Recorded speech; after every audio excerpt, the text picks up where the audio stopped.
Hola, bueno, ya estamos de vuelta aquí en otro episodio de nuestro podcast. En este episodio se llama Aunque el piso esté parejo hay niveles y vamos a hablar un poquito acerca de la jerarquía familiar.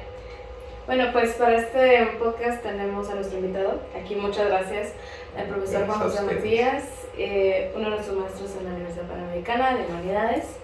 Y pues aquí vamos a estar como desarrollando el tema de jerarquía familiar, los roles. Entonces, más o menos para iniciar, ¿qué sería más que todo jerarquía familiar? ¿Cómo se podría definir? Pues yo creo que si hablamos de jerarquía en términos generales, hablamos de un orden determinado de las cosas, ¿verdad? Algo está jerarquizado porque tiene ese orden en donde hay algo que está por encima de otras cosas, y así sucesivamente. En la familia, pues se debe entender igual, ¿no? Hay jerarquía porque no todos tienen el mismo nivel, ¿no? Aunque el suelo esté parejo, hay niveles. Entonces hablamos de los padres, hablamos de los hijos, pero dentro de los hijos pues todavía podemos entender que hay un hijo mayor, que tal vez puede estar al cuidado de los hijos menores, etcétera, ¿no? Ahí se van estableciendo las jerarquías y por lo tanto considero que las responsabilidades dentro de la familia, ¿sí? Y como tal, más o menos, pues, o sea, justo eso de los niveles de que el hermano mayor y así, pues, ¿cuál sería como, pues, el que tuviera que tener como la mayor autoridad, no sé? La mayor autoridad en la familia debe recaer en los padres, obviamente. En ambos, ¿no? En ambos padres, pero yo creo que a partir de un diálogo muy cercano y muy serio entre ambos, debe establecerse quién al final, en determinadas circunstancias, debería tener la última palabra, ¿no? O sea, y aquí no estoy diciendo que sea él o sea ella, simplemente yo creo que si nos referimos al tema de las virtudes, en concreto de la prudencia, se debe reconocer al que al final tenga más prudencia en las decisiones, ¿sí? Se va a dialogar y al final la decisión, si es que no hay un acuerdo, porque a veces no lo hay, ¿sí? Puede haber diversidad de opiniones sobre un tema concreto, si alguien debe tener la última palabra, ¿no? Y eso debe establecerse también desde antes a partir de un diálogo, ¿no? Si no hay acuerdo, ¿quién decide? ¿Sí? Incluso puede ser por materias, ¿no? Por ejemplo, si yo no sé cocinar y mi esposa sí, la última palabra en el tema de la cocina no la puedo tener yo. Sí, claro. La debe tener ella porque es la que más sabe, ¿sí? Y es la que podría tomar una mejor decisión al respecto, ¿no? Entonces, o sea, también como que podría variar, pues, dependiendo de la situación, ¿no? Puede variar, exactamente. Sí, porque no todos sabemos todo de todo. Generalmente nos especializamos en algo en particular, ¿no? Digamos, así como esas especificaciones o eso, ¿qué características deberían de tener los padres pues para tener su rol como padres? Primero tener claro que son padres, ¿no? Sí, sí. Porque hoy se confunde mucho el rol del padre con el rol del amigo. Hoy los padres muchas veces están más preocupados por ser amigos de sus hijos que por ser sus padres. Entonces, primero tener claro que no es lo mismo. Los amigos los elige el hijo donde quiere y con quien quiere. A los padres no los ha elegido, pero son sus padres, ¿sí? Sí. Los padres tienen unas ciertas obligaciones que no tienen los amigos. Esto no quiere decir que la relación entre padres e hijos sea de enemistad, ¿no? No, debe ser amistosa, pero no es una relación de amor, ¿sí? Debe ser cercana, efectivamente. Pero el padre debe tener claro que su función en relación con el hijo es guiarlo, ¿sí? El amigo no necesariamente tiene esa función. El amigo a veces simplemente acompaña y disfruta y vive con el amigo, ¿sí? Los padres no. El padre puede estar enojado, puede estar contento, puede estar satisfecho, puede estar como sea. Nunca podrá renunciar a su deber, porque no es solo un derecho. Educar a los hijos es un derecho, sí, pero sobre todo una obligación, es un deber. Irrenunciable, ¿no? Sí, y luego cómo, o sea, pero cómo puedes identificar, porque luego muchos de los papás pues sí, o sea, y está bien como el tener confianza con los hijos o que los hijos como te tengan confianza y así, entonces tipo, cómo poner como cierto límite de hasta dónde o así, pero sin afectar como esa confianza, que luego como que es complicado, sobre todo con adolescentes. Sí, sí, lo has dicho muy bien, Ana, es complicado. No siempre están claros los límites y no hay fórmulas mágicas. Yo creo que de ahí tenemos que partir, ¿no? A veces creemos que vamos a encontrar un manual de educación familiar que nos diga exactamente cómo las cosas van a salir bien. Eso no existe porque cada persona es diferente, cada hijo es diferente. A lo mejor muchas veces cometemos el error de creer que lo que nos dio resultado con el hijo mayor nos va a dar resultado con el hijo que sigue. Y no es cierto, porque cada hijo tiene su propio temperamento, cada hijo tiene su propio modo de ver las cosas, y entonces hay que conocer a la persona para saber cómo llegarle, ¿no? Cómo hacer el mejor papel con él, ¿no? Que sea individual, ¿no? Individual, sí, la educación siempre ha de ser individual en todos los sentidos, incluso a nivel de la escuela, ¿no? A nivel de la universidad, hablamos de formación personalizada o educación personalizada. Cuando tenemos frente a nosotros tal vez 30 alumnos, ¿no? Pues aún en ese contexto la educación debería ser personalizada, en una familia con mayor razón, ¿no? Sobre todo porque los lazos familiares son lazos de amor. Ese es el principio, ¿no? El lazo familiar es de amor naturalmente, y entonces naturalmente se busca lo mejor para la otra persona. ¿Sí? Aquí no es que yo me mentalice y diga, no, es que sí, tengo que... No, es natural. Uno busca lo mejor para los suyos. ¿Sí? Ahora, debe existir esa interacción, esa confianza, y los límites, pues los tendrá que ir reconociendo justamente el padre, ¿no? En la medida en que el hijo no empiece a tratar de tomar el papel del papá, ¿no? Y a tratar de poner las reglas dentro de la casa y a decidir qué es lo que se hace y qué es lo que no se hace. El límite debe ser ese, que reconozca o que se reconozca como hijo, y en cuanto hijo, pues que tiene que estar dispuesto a obedecer dentro de un diálogo, ¿verdad? Que puede ser también muy sano, un diálogo de confianza, pero hasta ahí debe tener claro que la última palabra no la puede tener él, y que a veces las decisiones de los padres no serán siempre ni las que más me gusten, ni las más sabias o las más correctas, pero que finalmente alguien tiene que tomar esas decisiones, y justamente es el papá o los padres, la mamá, ¿sí? Okay. Digamos, ahorita hemos visto, digamos, tanto el rol de los papás como también de los hijos. Y digamos, ¿cuál sería el rol ya, digamos, de la familia extendida? Digamos, abuelos y todo eso. Yo creo que el rol de la familia extensa es acompañar. Acompañar, reforzar, amar igual, ¿verdad? Pues los abuelos aman a los nietos y por ende aman a sus hijos, que son los padres. Deben aconsejar, pero aconsejar es distinto a mandar, ¿verdad? En la familia nuclear, los que mandan son los padres. Y los padres, cuando son prudentes, aprenden a escuchar también, porque saben que sus papás, que son los abuelos en este caso de los hijos, han recorrido un camino ya mucho más extenso, y eso les da experiencia que a lo mejor nosotros no tenemos. Ellos ya se han equivocado y han acertado en muchas cosas, pero vuelvo a lo mismo, lo que les dio resultado a nuestros papás tal vez no les dé resultado con los nietos, ¿verdad? Porque ya además de todo, pues hay brechas generacionales, los hijos de hoy no son iguales que los hijos de hace 20 años, la forma de ver la vida, de ver las cosas es diferente.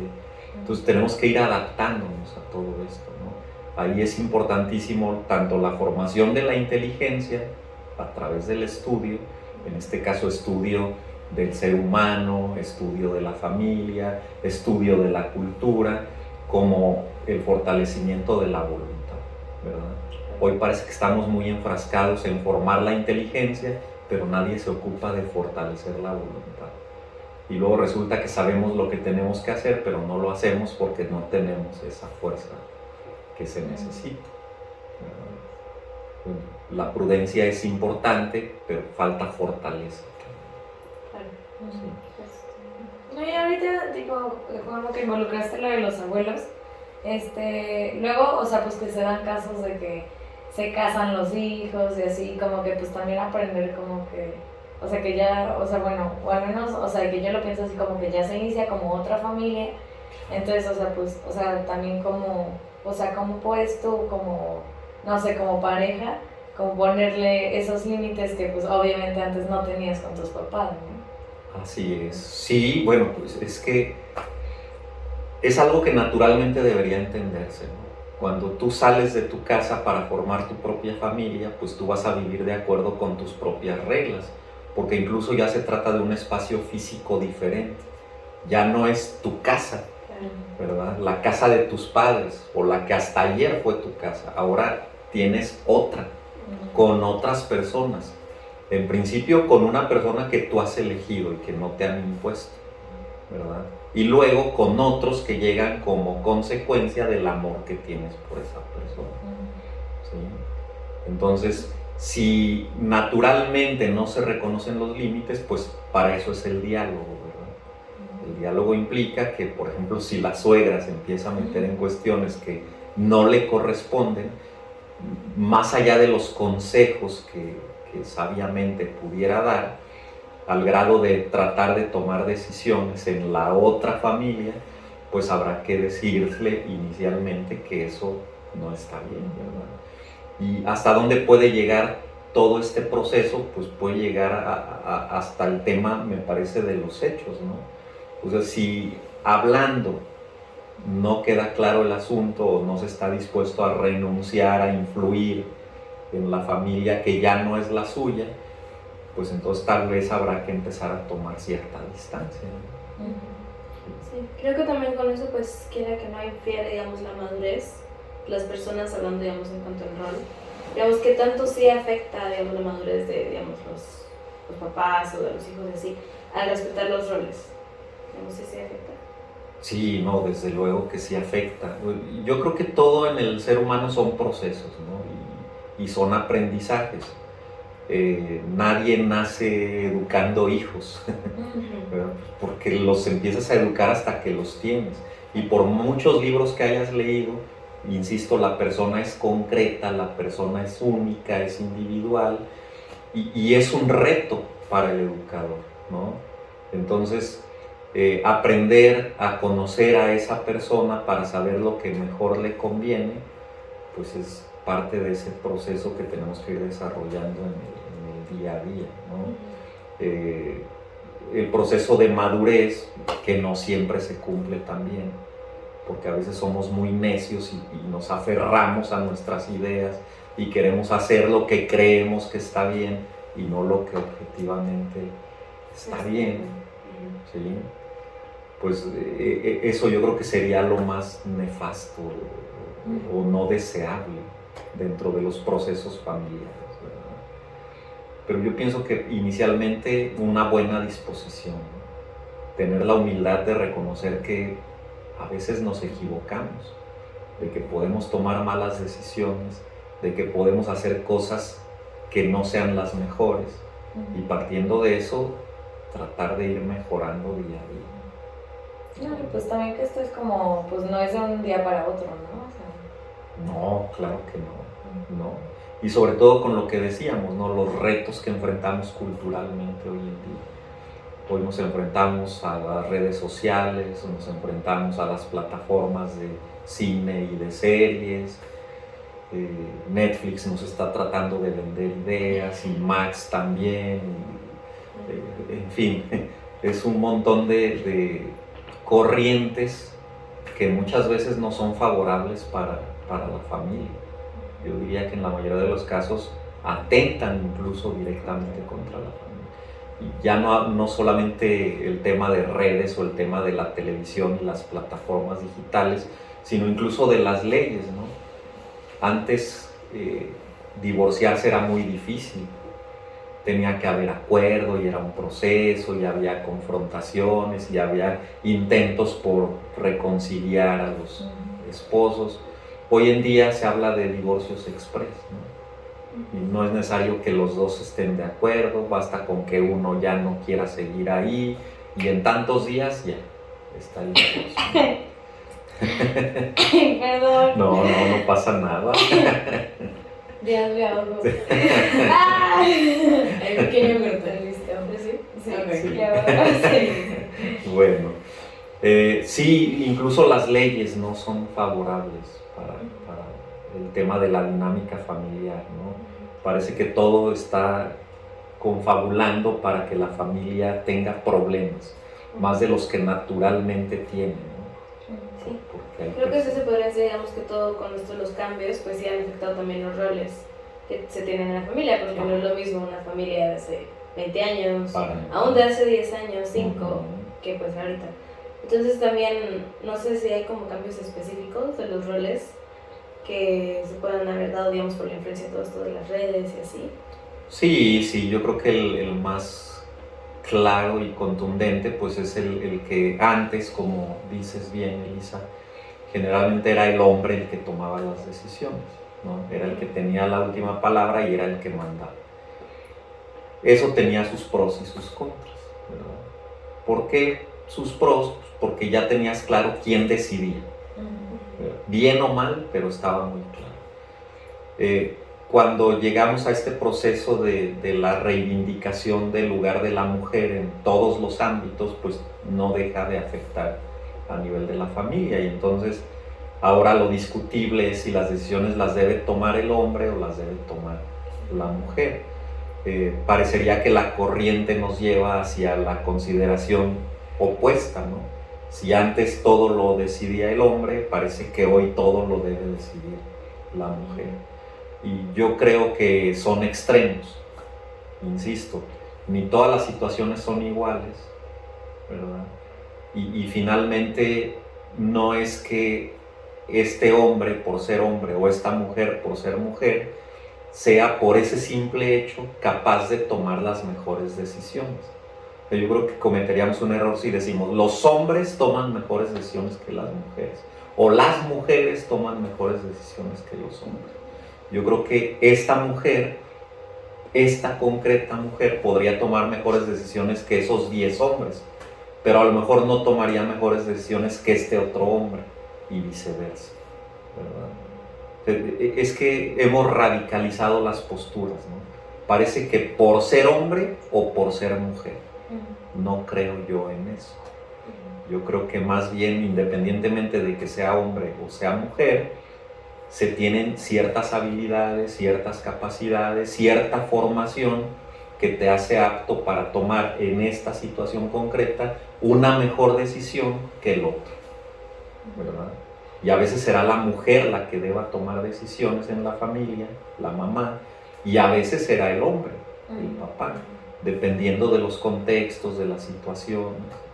Pero sí, yo creo que lo que debe quedar claro a partir del diálogo es que cuando no llegamos a un acuerdo en temas que son a lo mejor controversiales, sí debería estar claro quién debe tomar la decisión, ¿verdad? Para bien o para mal. ¿Sí? Es como una empresa, ¿no? Hay un consejo, hay todo lo que ustedes quieren. Pero si el consejo no se pone de acuerdo y si unos piensan de un modo, en la empresa debe haber alguien que tome la decisión. ¿Sí? Y es el ser, ¿no? En este caso. Y tipo, justo ahorita pues hablando de eso, pues, o sea, pues la comunicación, no sé, en sí es como, pues, en sí como el centro, ¿no? O sea, de todo, pero pues, ¿cómo puedes fomentar como una, porque también, pues, de que te casas, pues aprendes, a pesar de que ya conoces a toda la persona, pues tienes que aprender a vivir con ella, ¿no? Y así después los hijos, que, digo, pues, aún así sí es como conocer a una nueva persona, así. Entonces, tipo, ¿cómo puedes fomentar una comunicación como efectiva en estos casos? Yo creo que la comunicación efectiva nace de la disposición para tener, ¿verdad? Y aquí otra vez tenemos que partir de un hecho, y es que las personas todas somos diferentes. Y entonces, así como alguien puede prestarse al diálogo, otra persona puede que no se preste, ¿no? Entonces, uno debe tener la disposición, siempre. al diálogo. No debe cerrarse, debe ponerse en los zapatos del otro, debe ser empático. Yo creo que hay varias características que nos ayudan para tener esa comunicación más eficaz, más efectiva. Pero luego está la otra persona.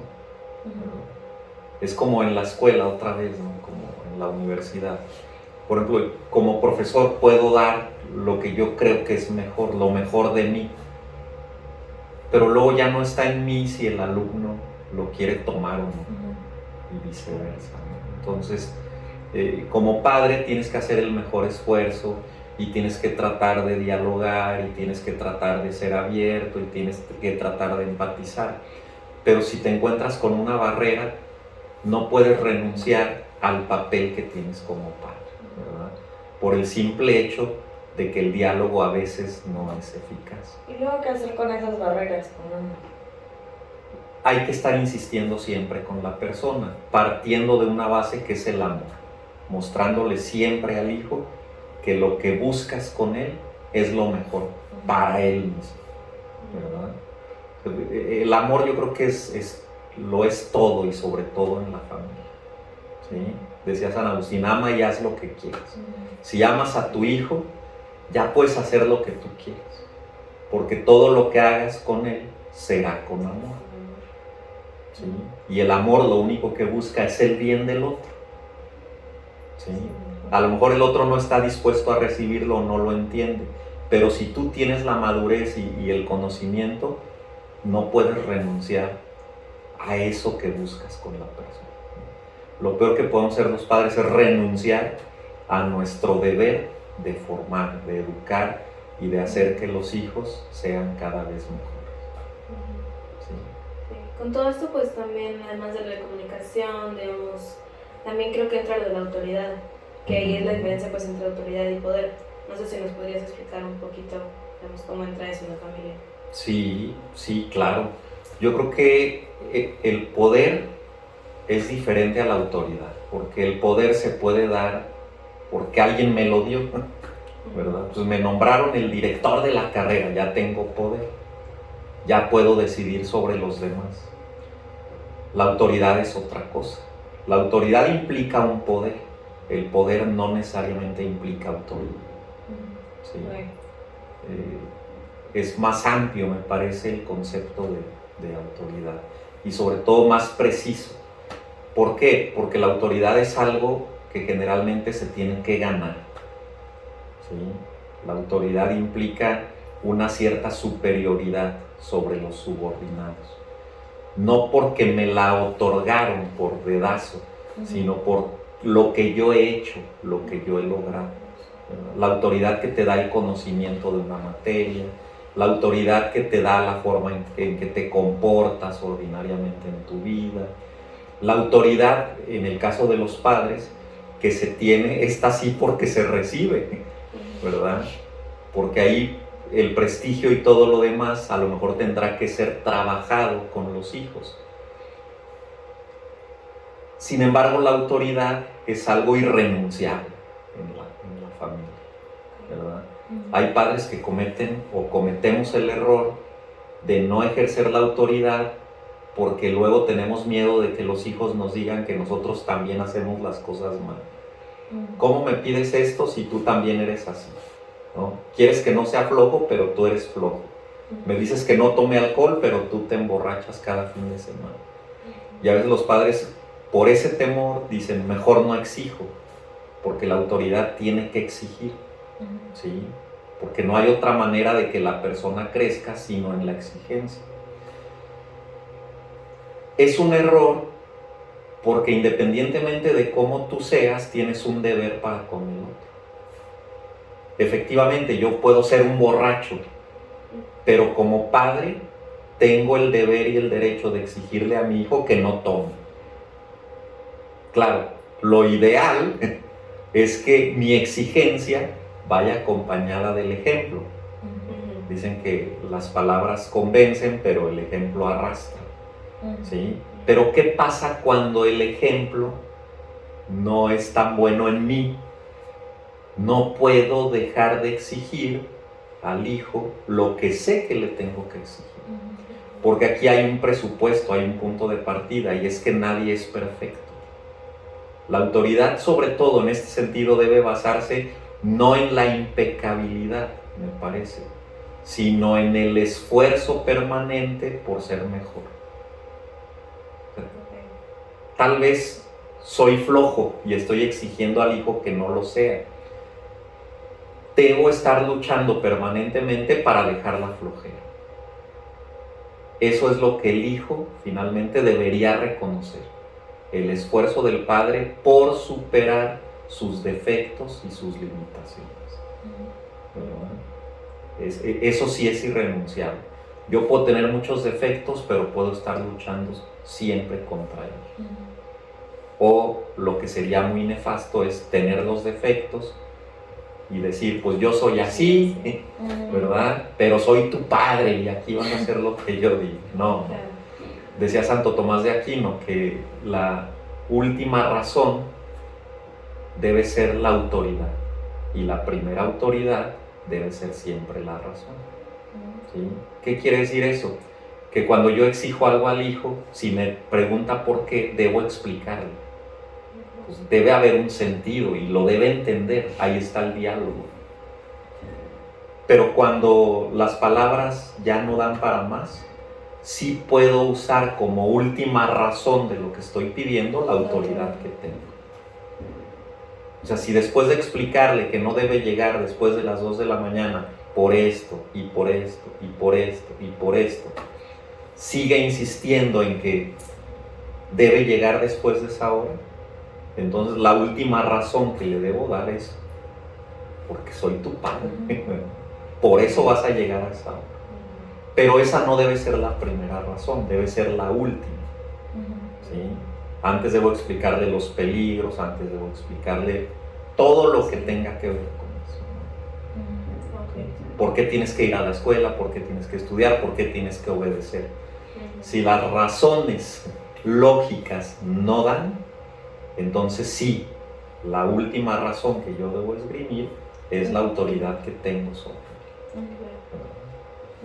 No, bueno, y ya para concluir, Juanjo, tipo tú, si pudieras, o sea, si tuvieras, para darle un consejo, ya sea tanto a los padres como a los hijos, o sea, pero tipo como a la sociedad ahorita, o sea, que en el contexto actual, tipo, ¿qué dirías o tú qué consejo darías con respecto a esta jerarquía o así?